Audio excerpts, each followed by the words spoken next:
गोपाल सिंह एक रिटायर्ड अध्यापक है। सुबह 10 बजे तक वे एकदम स्वस्थ प्रतीत हो रहे थे। शाम के 7 बजते बजते तेज बुखार के साथ साथ वे सारे लक्षण दिखाई देने लगे जो एक कोरोना पॉजिटिव मरीज के अंदर दिखाई देते हैं। परिवार के सदस्यों के चेहरों पर खौफ साफ दिखाई पड़ रहा था। उनकी चारपाई घर के एक पुराने बड़े से बाहरी कमरे में डाल दी गई, जिसमें इनके पालतू कुत्ते मार्शल का बसेरा है। गोपाल जी कुछ साल पहले एक छोटा सा घायल पिल्ला सड़क से उठाकर लाए थे और अपने बच्चे की तरह उसे पाला और उसका नाम रख दिया मार्शल।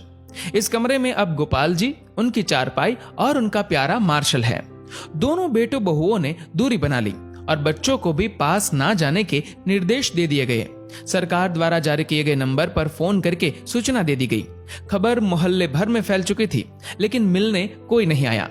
साड़ी के पल्ले से मुंह लपेटे हुए, हाथ में छड़ी लिए पड़ोस की कोई एक बूढ़ी अम्मा आई और गोपाल जी की पत्नी से बोली, अरे कोई इसके पास दूर से खाना ही सरका दो, वे अस्पताल वाले तो इसे भूखा ही ले जाएंगे उठा के।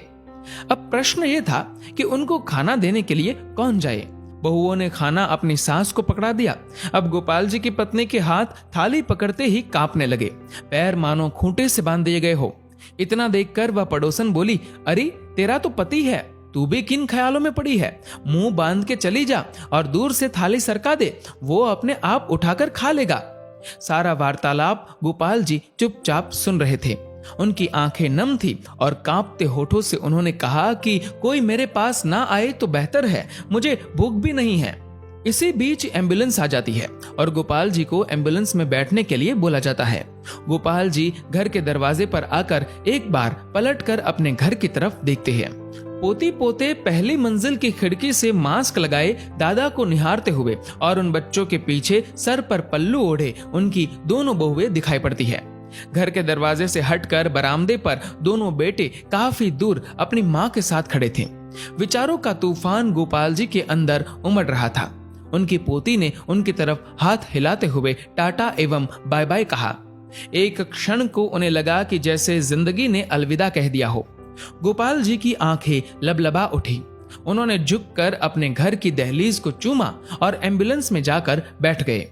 उनकी पत्नी ने तुरंत पानी से भरी बाल्टी घर की उस दहलीज पर डाल दी जिसको गोपाल जी चूमकर एम्बुलेंस में बैठे थे। इसे तिरस्कार कहो या मजबूरी, लेकिन यह दृश्य देखकर कुत्ता भी रो पड़ा और उसी एम्बुलेंस के पीछे पीछे हो लिया जो गोपाल जी को अस्पताल लेकर जा रही थी। गोपाल जी अस्पताल में 14 दिनों के ऑब्जर्वेशन पीरियड में रहे। दोबारा टेस्ट किया गया तो उनकी रिपोर्ट सामान्य थी। उन्हें पूर्णतः स्वस्थ घोषित करके छुट्टी दे दी गई। जब वह अस्पताल से बाहर निकले तो उनको अस्पताल के गेट पर उनका कुत्ता मार्शल बैठा दिखाई दिया। दोनों एक दूसरे से लिपट गए। एक की आंखों से गंगा तो एक की आंखों से यमुना बहे जा रही थी। जब तक गोपाल जी के बेटों की लंबी गाड़ी उन्हें लेने पहुंचती, तब तक वो अपने कुत्ते को लेकर किसी दूसरी दिशा की ओर निकल चुके थे। उसके बाद वो कभी दिखाई नहीं दिए।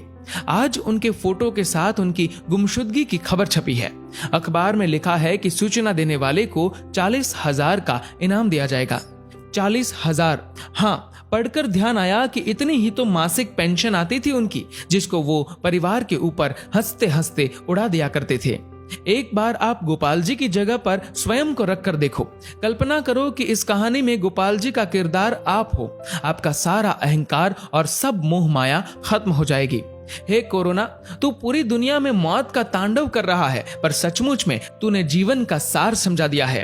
तेरे लिए अमीर गरीब, छोटा बड़ा, स्त्री पुरुष, राजा रंक कोई भेदभाव नहीं, सब एक समान है। इसीलिए मैं आपसे निवेदन करता हूँ कि कुछ पुण्य कर्म कर लिया कीजिए। जीवन में कुछ नहीं है, कोई अपना नहीं है। जब तक स्वार्थ है तभी तक आपके सब है। जीवन एक सफर है, मौत उसकी मंजिल है। मोक्ष का द्वार कर्म है, यही सत्य है।